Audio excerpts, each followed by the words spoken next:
जय श्री राधे दोस्तों, केपी की वाणी चैनल में आपका स्वागत है। माता रानी का आशीर्वाद पाने हेतु कमेंट में जय माता दी अवश्य लिखें। वहीं अगर आप महाकाल के भक्त हैं तो कमेंट में हर हर महादेव अवश्य लिखें। यकीन जानिए माता रानी संग महादेव की कृपा आप पर और आपके पूरे परिवार पर अवश्य बरसेंगी और आप सौ परिवार स्वस्थ एवं सुखी रहेंगे। साथ ही आपकी सभी मनोकामनाएं यथाशीघ्र अवश्य पूर्ण हो जाएंगी। दोस्तों, अगर आप केपी की वाणी के चैनल पर पहली बार विजिट कर रहे हैं तो चैनल को सब्सक्राइब कर ले, साथ ही बेल आइकन को प्रेस करना ना भूलें कि आपको सभी प्रकार की जानकारी सर्वप्रथम प्राप्त हो सके। वहीं महानुभावों से मैं आग्रह करता हूं कि अगर आपको सलाह अथवा परामर्श देना चाहते हैं अवश्य दें। कई जातकों के मन में यह कलमश रहता है, उनके मन में यह सवाल रहता है कि आप लाइव क्यों नहीं आ रहे हैं। तो कुछ पारिवारिक चीजों के चलते जो है लाइव कार्यक्रम में हम शामिल नहीं हो पा रहे हैं, इसके लिए हम क्षमा प्रार्थी हैं। आप फोन के माध्यम से यह जानकारी प्राप्त कर सकते हैं और हमसे संपर्क कर सकते हैं। वहीं आज की वीडियो में आपको उन 5 भाग्यशाली राशियों की जानकारी देने जा रहा हूं जिनके दिसंबर महीने में सगाई शादी के 100% योग बने। उसके अलावा मैं आपको मुहूर्त भी बताऊंगा दिसंबर के महीने में। इसके अलावा प्राथमिक जानकारी भी दूंगा कि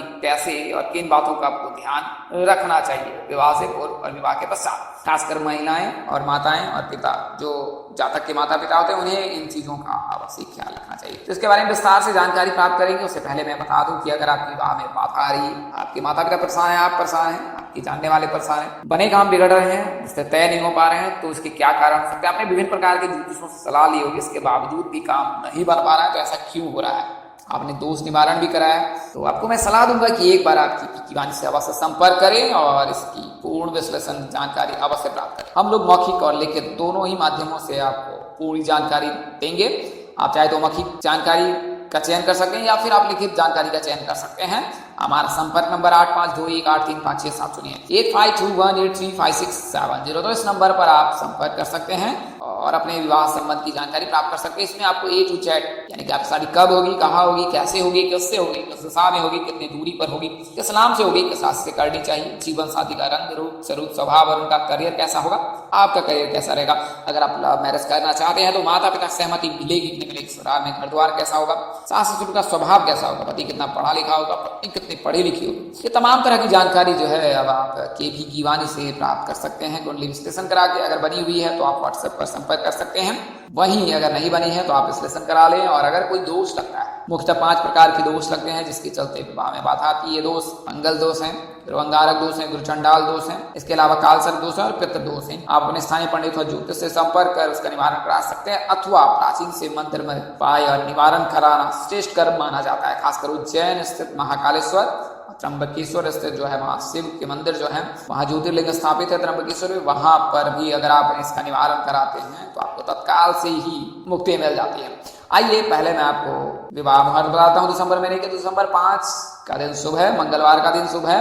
तो विवाह मुहूर्त इसमें प्रातःकाल 3:38 से अगले दिन 7 बजे तक है, दिसंबर 6 तक। और इस दिन नक्षत्र उत्तर फागनी है, तिथि नवमी। इसके अलावा दिसंबर 6 को भी है।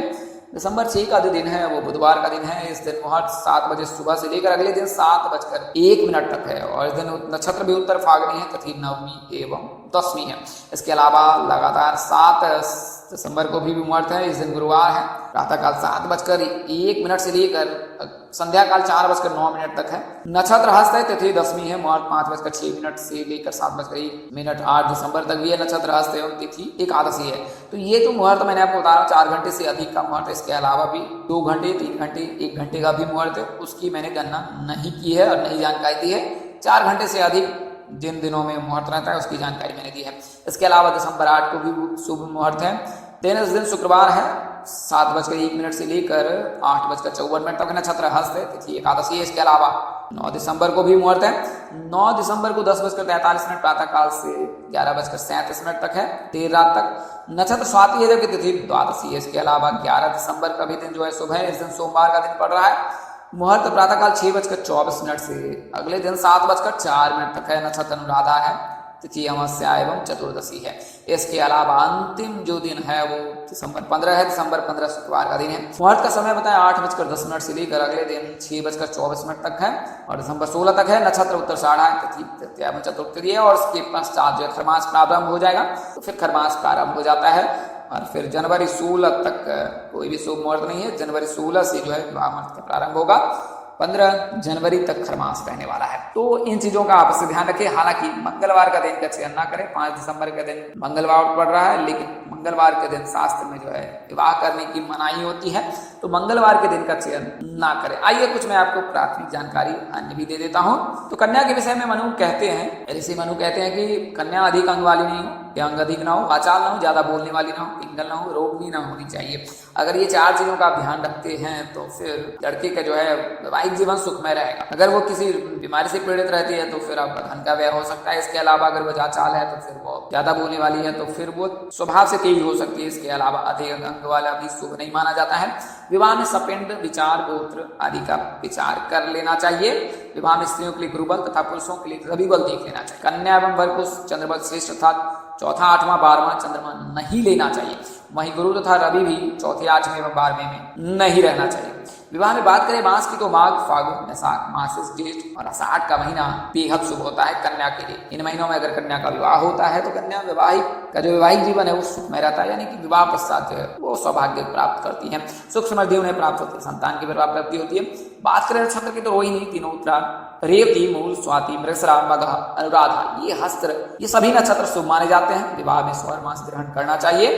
तो सौर मासे विवाद हो यज्ञादो सावनस्मता अब्दिके प्रतकारी चौथ चांद्रो मास प्रशस्यते, यानी कि विवाह में जो है माघ का महीना, फागुन का महीना, वैशाख का महीना, मार्च, ज्येष्ठ और आषाढ़ का महीना शुभ माना जाता है। गुरु, शुक्र, बुध इन वारों को विवाह करना शुभ होता है। इन दिनों में अगर कन्या का विवाह होता है तो कन्या सौभाग्यवती होती है। विवाह में चतुर्दशी, नवमी तिथियों का त्याग कर देना चाहिए। इस प्रकार अगर आप इन रीति रिवाजों का निर्वहन करते हैं तो फिर जातक के जो जीवन साथी हैं वो जीवन व्यतीत करता है, इनका वैवाहिक जीवन भी सुखमय रहता है।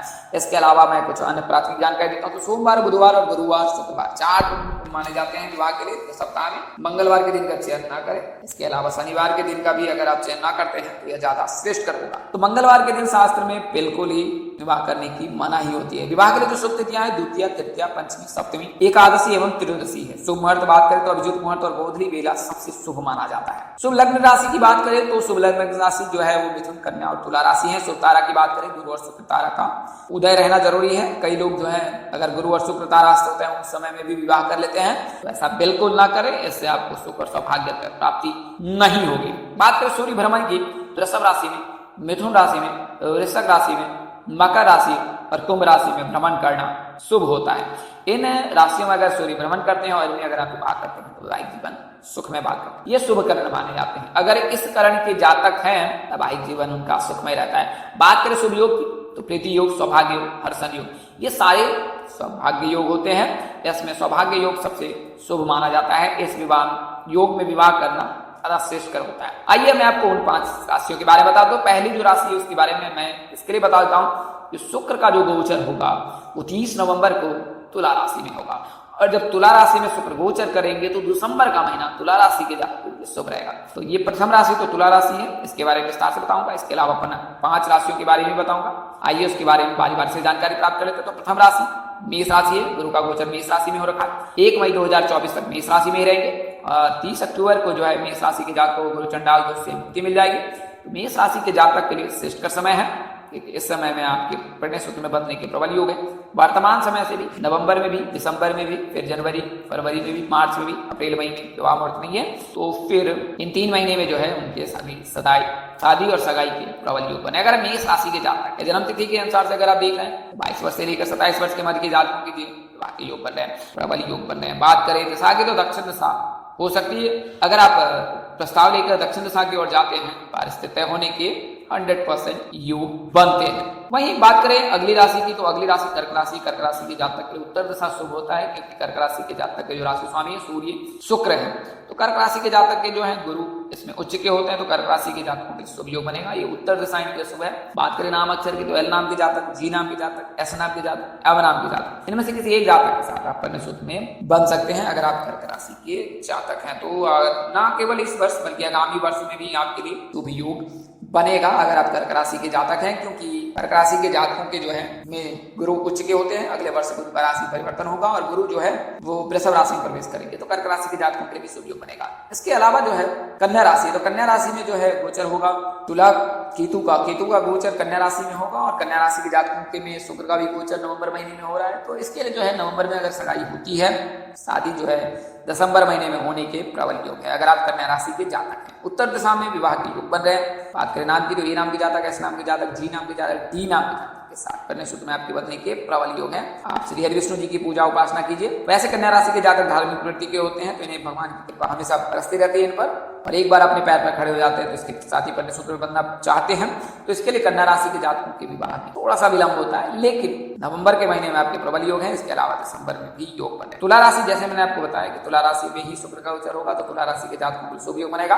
अगर आप तुला राशि के जातक हैं तो फिर आपके लिए शुभ योग है कि आगामी वर्ष में जो है और इस वर्ष में भी प्रबल योग है। खासकर दिसंबर के महीने में 15 दिसंबर तक जब विवाह मुहूर्त है तो शुक्र का गोचर आपके लिए शुभ योग बनाएगा। 15 दिसंबर के पश्चात फिर सगाई के भी योग हैं और रिश्ते तय होने के भी योग है। हालांकि खरमास लग जाएगा तो उसमें शुभ कार्य नहीं किए जाते, लेकिन रिश्ते को नया आयाम दिया जा सकता है। कुल मिलाकर कहें तो रिश्ते तय किए जा सकते हैं, सगाई और शादी नहीं हो सकती तो जनवरी के महीने में फिर आपके लिए योग बनेगा। 28 दिसंबर तक शुक्र का गोचर आप में रहेगा तो इस दौरान आपको अगली जो राशि है वो मीन राशि है। तुला राशि की बात करें तो दक्षिण दिशा ही इनके लिए भी शुभ है, पूर्व दिशा भी इनके लिए शुभ है। इन दोनों दिशाओं में कन्या सूत्र में बनने के योग है। बात करें नाम की तो एस नाम के जातक, जी नाम के जातक, एव नाम के जातक के साथ आप कन्या सूत्र में बन सकते हैं। अगली जो अंतिम राशि है मीन राशि। मीन राशि के जातक में जो है राहु का गोचर होगा 30 अक्टूबर को और उसके पश्चात आगामी 18 महीने तक जो मीन राशि के जातक हैं उनके लिए शुभ योग बनेगा। और अगर आप मीन राशि के जातक हैं 30 अक्टूबर के बाद आपकी ग्रस्त बच सकती है। इसके अलावा बात करें दिशा की तो उत्तर और पूर्व दिशा, इन दोनों दिशाओं में से किसी एक दिशा में आपके कन्या सूत्र में बनने के योग बन रहे हैं अगर आप मीन राशि के जातक हैं तो मीन राशि के जातक के एस नाम के जातक, जी नाम के जातक, बी नाम के जातक और बी नाम के जातक के साथ कन्या सूत्र में बन सकते हैं। इनके राशि स्वामी जो होते हैं वो गुरु हैं, आराध्य देव जो है भगवान श्री विष्णु जी, जगत के पालनहार, जगत के सृष्टिकर्ता, जगत के संचालन करता है।